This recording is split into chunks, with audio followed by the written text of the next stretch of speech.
أعوذ بالله من الشيطان الرجيم. بسم الله الرحمن الرحيم. فاصبر على ما يقولون وسبح بحمد ربك قبل طلوع الشمس وقبل غروبها ومن آناء الليل فسبح وأطراف النهار لعلك ترضى. صدق الله العظيم.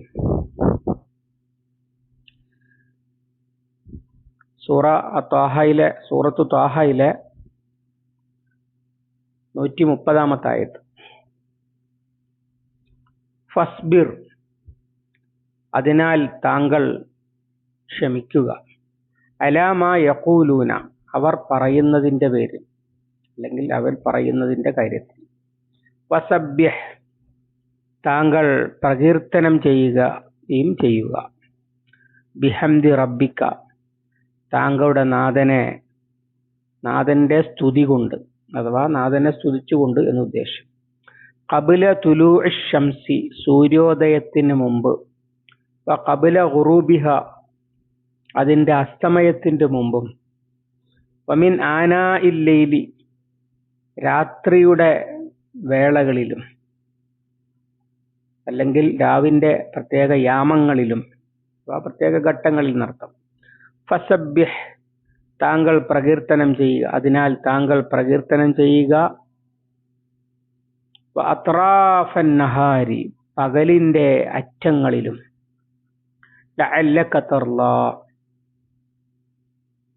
താങ്കൾ സംതൃപ്തനായേക്കാം.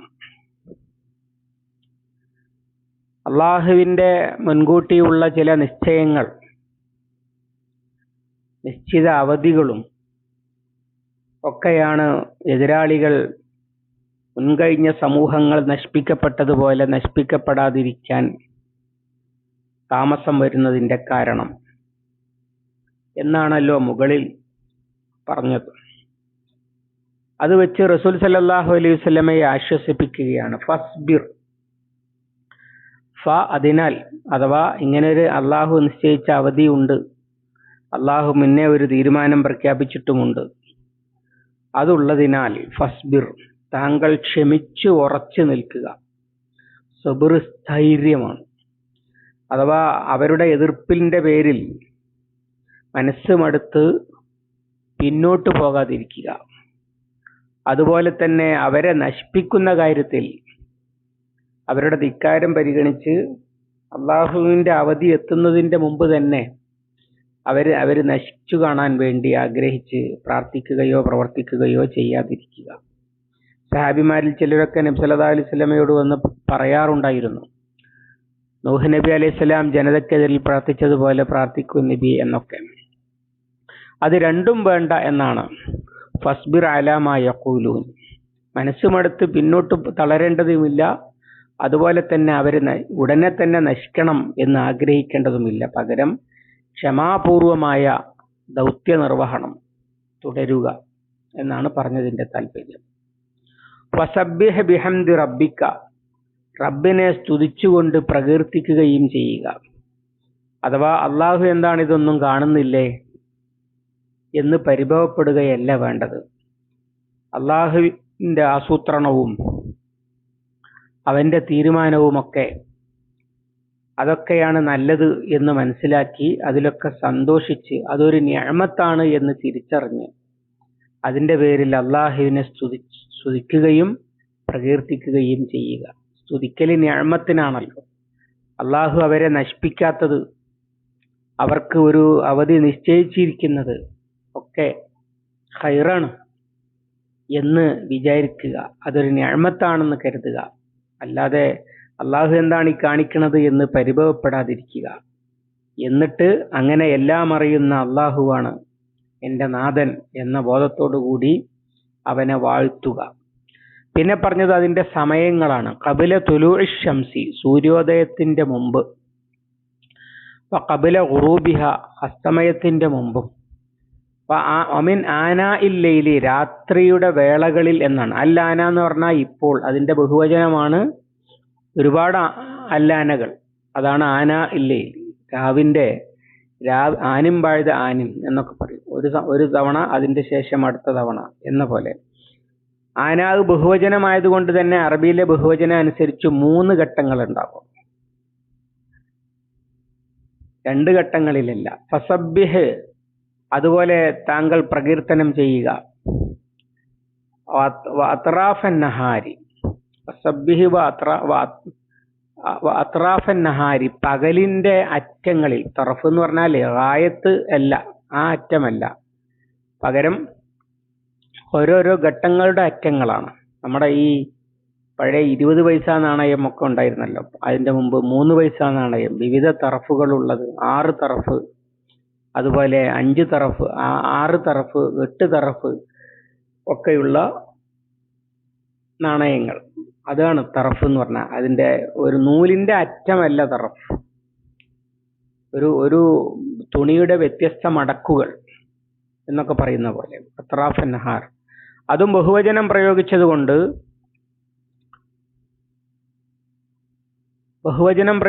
കൊണ്ട് രണ്ടിലധികം ഉണ്ടാകും. ലഅല്ലക തർല, താങ്കൾ തൃപ്തിപ്പെട്ടേക്കാം. എന്താണ് പറയുന്നത്?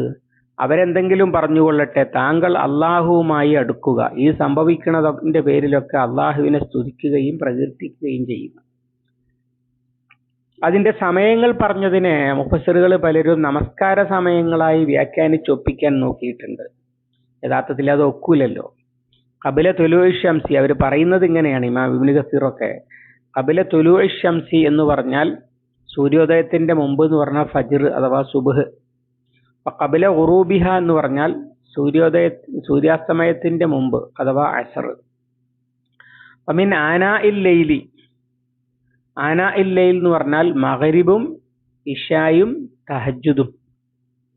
പിന്നെ അത്റാഫൻ നഹാർ, അത്റാഫൻ നഹാർ എന്ന് പറഞ്ഞാൽ 3 എണ്ണം വേണമല്ലോ. അപ്പൊ അതിൽ ളുഹ്റു അസ്ർ മാത്രം പോരാ, ളുഹായും കൂടി പെടണം. അപ്പൊ രാത്രി പകലിന്റെ സൂര്യോദയത്തിന്റെ മുമ്പ് സുബഹി, അസ്തമയത്തിന്റെ മുമ്പ് അസർ, രാത്രിയിൽ വിവിധ ഘട്ടങ്ങളിൽ അഥവാ ഇശായും തഹജ്ജുദും, പിന്നെ അസ്തമയത്തിന്റെ ശേഷമുള്ള മഗ്രിബും. പിന്നെ വസബ്ബിഹി അത്റാഫൻ നഹാർ, 3 തർഫുകളിൽ അഥവാ ളുഹ നമസ്കാരം, ളുഹ്ർ നമസ്കാരം, അസർ നേരത്തെ പറഞ്ഞിരിക്കുന്നു. അതുകൊണ്ട് തന്നെ അത് എങ്ങനെ ഒപ്പിച്ചാലും 5 വക്ത് നിസ്കാരത്തിന്റെ സമയമായിട്ട് ഒത്തുകിട്ടുകയില്ല. അതിന്റെ ആവശ്യവുമില്ല. ഈ ആയത്ത് ഇറങ്ങുന്ന സമയത്ത് 5 നേരത്തെ നമസ്കാരം നിർബന്ധമാക്കിയിട്ടില്ല. 5 നേരത്തെ നമസ്കാരം നിർബന്ധമാക്കുന്നത് ഇസ്രാ മിഅ്റാജിന്റെ സമയത്താണ്. അത് ഖുർആനിൽ തന്നെ വേറെയുണ്ട്. സൂറത്തുൽ ഹൂദിലെ അഖ്മിസ്സലാത്ത തറഫൈൻ നഹാരി,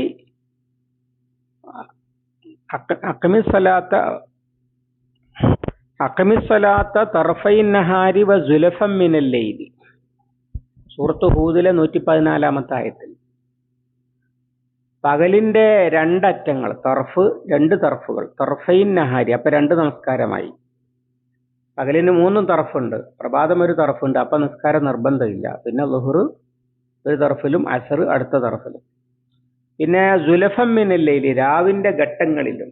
രാവിന്റെ 3 ഘട്ടങ്ങൾ വേണം ബഹുവചനം ഉപയോഗിച്ചാൽ മിനിമം. അപ്പൊ മഗ്രിബും ഇശായും സുബഹിയും, പകലിന്റെ മുമ്പുള്ളതാണല്ലോ രാവ് എന്ന് പറയുന്നത്. സൂര്യോദയത്തിന്റെ മുമ്പുള്ളതാണ് രാത്രി. അസ്തമയത്തിന്റെ ശേഷവും ഉദയത്തിന്റെ മുമ്പുള്ളത് രാത്രി, മറ്റത് പകല്. അപ്പൊ 3ഉം 2ഉം 5 ആയി.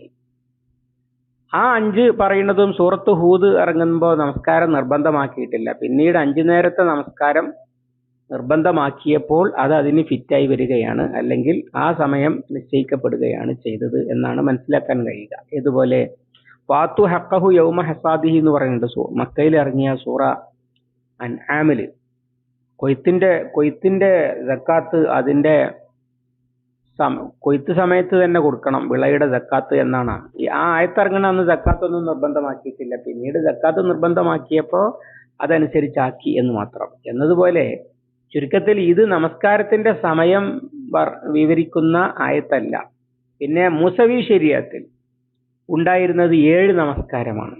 അഥവാ നമ്മുടെ തഹജ്ജുദും ളുഹായും അത് രണ്ടും ഫർളിലാണ് അവർക്ക് ഉൾപ്പെട്ടതായി ബൈബിളിൽ ഇപ്പോഴും കാണാം, പഴയ നിയമത്തിൽ. അതനുസരിച്ച് ഇത് ഫിറ്റ് ആവും. അഥവാ ഈ ആയത്തിറങ്ങുന്ന സമയത്ത് ഇത്ര നേരം നമസ്കരിക്കണമെന്ന് മുഹമ്മദ് സല്ലല്ലാഹു അലൈഹി വസല്ലമയുടെ ഉമ്മത്തിന് നിർബന്ധമാക്കിയിട്ടില്ല. എന്നാൽ അതിന്റെ മുമ്പുള്ള പ്രമാണത്തിൽ 7 നമസ്കാരമുണ്ട്. അപ്പോൾ സൂര്യോദയത്തിന്റെ മുമ്പ് സുബ്ഹ്, അതുപോലെ സൂര്യാസ്തമയത്തിന്റെ മുമ്പ് അസർ, ആനാ അൽ ലൈലി ഇശായും മഗ്രിബും ഇശായും തഹജ്ജുദും, അത്റാഫൻ നഹാരി ളുഹായും ളുഹറും അസറും. അപ്പൊ 8 വരും ശരിക്കും. കാരണം ഖബല ഉറൂബിഹ എന്ന് അസർ നേരത്തെ പറഞ്ഞിരിക്കുന്നത്. ഏതായാലും ഇത് നമസ്കാരത്തിന്റെ കൃത്യസമയം കൽപ്പിക്കുകയല്ല ചെയ്യുന്നത്. പകരം രാവും പകലും അള്ളാഹുവിനെ പ്രകീർത്തിച്ചുകൊണ്ട് കഴിഞ്ഞുകൂടുക എന്ന് പറയാനാണ്. കാരണം ഈ ആയത്തിറങ്ങുന്ന സമയത്ത് നമസ്കാരം നിർബന്ധമാക്കിയിട്ടില്ല, സുന്നത്ത് നമസ്കാരങ്ങളെ ഉള്ളൂ. ഉമ്മില്ലയില ഇല്ല ഖലീല എന്നൊക്കെ അള്ളാഹു താല പറയുന്നുണ്ടല്ലോ, അതാണ് സംഭവം. ഇവിടെ ഇത് പറയുന്നത് മറ്റൊരു ആസ്പെക്റ്റിൽ നമ്മൾ വളരെ ശ്രദ്ധാപൂർവം മനസ്സിലാക്കേണ്ടതാണ്. സബുറും സ്വലാത്തും വസ്തഈനു ബിസ്സബ്രി വസ്സലാഹ്. ബനി ഇസ്രായേല്യരെ വിളിച്ചിട്ട് സൂറത്തുൽ ബഖറയിൽ അള്ളാഹു താല അത് പറയുന്നുണ്ട്. വിശ്വാസികളോടും പറയുന്നുണ്ട് വസ്തഈനു ബിസ്സബ്രി വസ്സലാഹ്. സബർ കൊണ്ടും സലാത്ത് കൊണ്ടും സഹായം തേടുക. അഥവാ ദുനിയാവിൽ ഉണ്ടാകുന്ന സകലമാന പ്രയാസങ്ങളും ക്ഷമിക്കാനും അതിൽ പതറാതിരിക്കാനും മനുഷ്യന് കഴിയുക അള്ളാഹുവുമായുള്ള അടുത്ത ബന്ധം ഉണ്ടാകുമ്പോഴാണ്. ഈ അടുത്ത ബന്ധം മനുഷ്യർക്കിടയിൽ നമുക്ക് നിരീക്ഷിച്ചാൽ നമുക്കത് കാണാൻ കഴിയും. കുഞ്ഞുമായി അടുത്ത ബന്ധം ഉണ്ടാകുന്നത് കൊണ്ടാണ് കുഞ്ഞിന് വേണ്ടി എന്തും സഹിക്കാൻ മാതാവിന് കഴിയുന്നത്. ഏതോ ഒരു കുട്ടിക്ക് വേണ്ടി എന്തും സഹിക്കാൻ അങ്ങനെ ആളെ കിട്ടുകയില്ല. അങ്ങനെ ഒരുപാട് ഉദാഹരണങ്ങൾ നമുക്ക് കാണാൻ കഴിയും. ഇതുപോലെ അള്ളാഹുവുമായി സദാ അടുത്ത ബന്ധം പുലർത്തിക്കൊണ്ട് എതിരാളികളുടെ വിദണ്ഡവാദങ്ങളും എതിർപ്പുകളും അതിലൊക്കെ പതറാതെ എടുത്തു ചാടാതെ ഉറച്ചു നിൽക്കുക. എന്നാൽ എന്താ ഗുണം? ലഅല്ലക തർലാ, താങ്കൾ തൃപ്തിപ്പെടാൻ സാധ്യതയുണ്ട്. അഥവാ താങ്കൾക്ക് സന്തോഷകരമാകുന്ന ഒരു കാലം വരാം ദുനിയാവിൽ. അതിന്റെ പുറമെ പരലോകത്ത് വലിയ പ്രതിഫലവും ലഭിക്കാം. അതുകൊണ്ട് തന്നെ വിഷമിക്കേണ്ടതില്ല, താങ്കളുടെ തൃപ്തിയിലേക്കാണ് ഈ പോകുന്നത് എന്ന് സൂചിപ്പിക്കുകയാണ്. അതുകൊണ്ട് ഇപ്പോൾ ഉണ്ടാകുന്ന പ്രശ്നങ്ങൾ വിഷമിക്കേണ്ടതില്ല. ഗർഭകാല പ്രയാസങ്ങൾ അനുഭവിക്കുന്ന മാതാവിനോട് പ്രസവം കഴിഞ്ഞാൽ നിനക്ക് വലിയ തൃപ്തിയാകും, കൺകുളിർമയാകുന്ന ഒരു കുഞ്ഞിനെ ലഭിക്കും എന്നൊക്കെ പറയുന്നത് പോലെ ഇപ്പോൾ ഉണ്ടാകുന്ന ഈ പ്രയാസങ്ങളൊക്കെ അതൊക്കെ തൃപ്തിയായി മാറാൻ പോകുന്നതാണ്. അങ്ങനെ തന്നെയാണല്ലോ സംഭവിച്ചത്. ആ എതിരാളികളിൽ നല്ലൊരു ശതമാനം ആളുകളും ഇസ്ലാം സ്വീകരിച്ചു, അള്ളാഹുവിന്റെ ദീന് വിജയിച്ചു കൊണ്ടു ദുനിയാവിൽ വെച്ച് തന്നെ റിളയുണ്ടായി. പിന്നെ പരലോകത്ത് അറ്റമില്ലാത്ത തൃപ്തി, വർണ്ണിക്കാനാകാത്ത തൃപ്തിയാണ് നേടുന്നത്. അതുകൊണ്ട് തന്നെ ഇതൊന്നും കാര്യമാക്കാതെ വിഷമിക്കാതെ ക്ഷമിച്ച് സഹിച്ച് ഉറച്ചു നിൽക്കുക എന്ന് നബി സല്ലല്ലാഹു അലൈഹി വസല്ലമയെ ഒപ്പമുള്ളവരെയും ഉത്ബോധിപ്പിക്കുകയാണ് ആയത്തിലൂടെ. അള്ളാഹു സുബ്ഹാനഹു വ തആല അള്ളാഹുവുമായുള്ള അടുത്ത ബന്ധത്തിൽ സബറും ഇസ്തിഖാമത്തും കൈവരിക്കുന്ന സത്യവിശ്വാസികളിൽ നമ്മയും ഉൾപ്പെടുത്തി അനുഗ്രഹിക്കുമാറാവട്ടെ. അല്ലാഹുമ്മ അല്ലിംനാ മാ യൻഫഉനാ വൻഫഅനാ ബിമാ അല്ലംതനാ റബ്ബനാ സിദ്നാ ഇൽമൻ വഫഹ്മൻ വദിഖ്ഖത്തൻ വനദറാ. اللهم اجعل القرآن ربيع قلوبنا ونور صدورنا وجلاء حزننا وذهاب همنا وغمنا. ربنا تقبل منا إنك أنت السميع العليم وتب علينا إنك أنت التواب الرحيم واغفر لنا يا غافر المذنبين. وصلى الله على محمد وعلى آله وصحبه وسلم والحمد لله رب العالمين.